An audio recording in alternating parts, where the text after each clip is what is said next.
How's it going, everybody? This is my Glock 40 MOS video. I know I've been promising this for a while. Of course, there's your standard capacity 15 round magazine, and this is my Glock 40 10 millimeter, and this one here is the MOS, of course, and it has the Swamp Fox. This is a Swamp Fox Justice. And the Justice, having that bigger field of view, really fits this chunky slide, because this is a really fat, wide slide. And these are Trijicon suppressor height. Let's see if you can actually focus there. Trijicon suppressor height night sights, and they co-witness pretty well. If you can see, it's the lower 1/3 that'll focus. But you can stack the dot pretty much right about there. And that's where she's dead on at.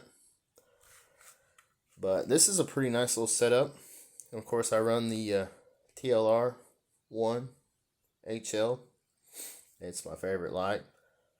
It's pretty much the only pistol light I put on there, other than the TLR 6s on the compact, like the 43 and the 48s that don't have a Picatinny. No, well, it's not really a Picatinny rail, but a Glock proprietary rail underneath. And this thing is just a monster. And the only really issue I've had with this gun is finding one of these that actually fits this monster. And this is about the only holster I've found that actually fits this gun, you know, for what it is. And it's pretty nice. I mean, it sets it up nice. When you actually carry this, it's pretty comfortable. It sits up high enough my big fat hand can get a hold of it. Now, this is the Gen 4. I cannot stand these finger grooves.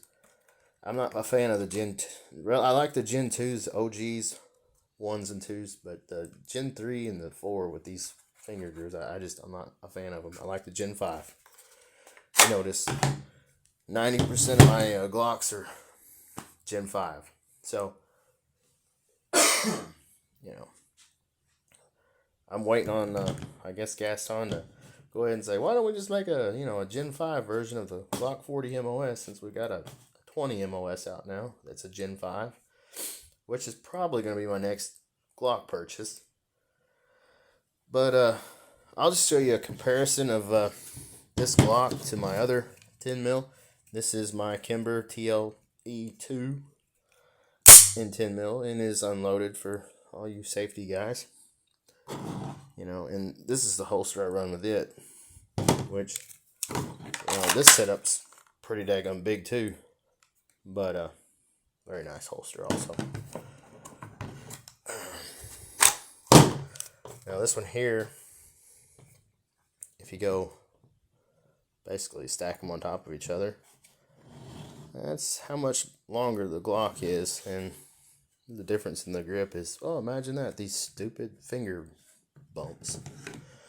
But if it wasn't for that, this would be almost perfect. You know, I've got the bigger beaver tail on there because, you know, it fits my hand, but my fingers just want to stack right in, just right on top of that. Anyway, it's still a great gun. It's probably one of my favorite 10 mils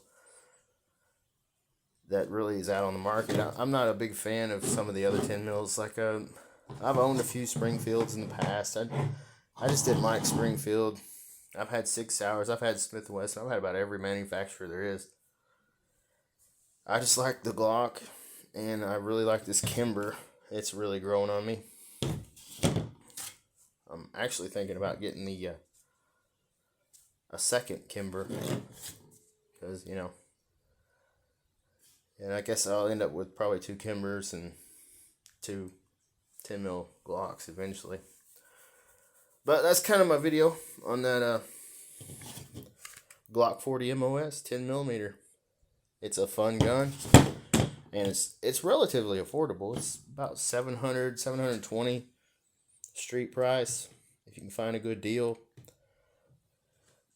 These usually run about $130 to $150 if you catch a good sale. Swamp Fox you can get for like 180 sometimes, even less. depending on if there's a holiday or something.